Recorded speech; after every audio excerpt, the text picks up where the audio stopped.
Hello guys! Welcome back sa aking YouTube channel.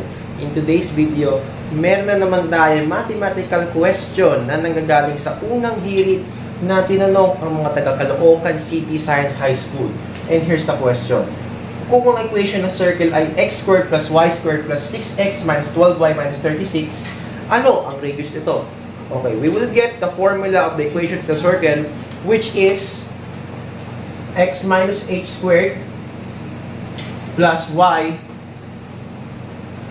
minus k squared is equal to r squared. So, bali, ang h and k, those are the centers of the circle. Tapos ito naman, ang radius. And now, ang gagawin naman natin, we will combine the like terms by the variables of x and the variables of y by getting this. X squared plus 6x plus y squared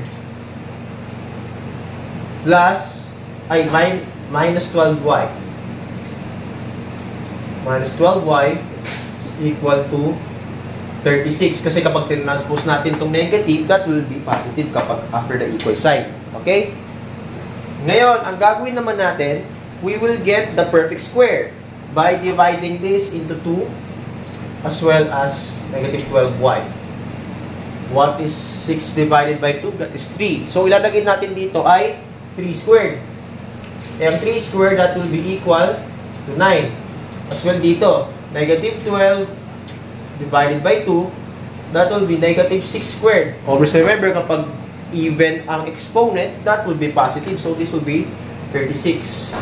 Kaya kung ilalagay natin ang mga perfect squares, that will be x squared plus 6x plus 9 plus y squared minus 12y plus 36. Okay? Which will be equal to 36 plus the perfect squares, which is 9 and 36. Now, what we're going to do, if a-factor out natin itong x squared plus 6x plus 9, as well ito. So, kapag pinactor out natin ang x squared plus 6x plus 9, that will be x plus 3 and x plus 3. In short, kung pagsasamahin natin, that will be x plus 3 squared. Plus, ito. Kapag i-factor natin ng y squared minus 12y plus 36, that will be y minus 6 and y minus 6. In short, kung pagsasamahin natin yan, that will be y minus 6 squared. Is equal, ito, 36 plus 9 is 45. 45 plus 36, it should be 81. Kung babalikan natin ang formula, squared siya. So, we will get the square root of 81.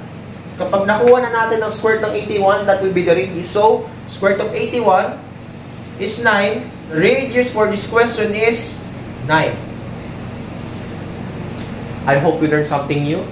It's me, Bernardo Escorial. Stacker out.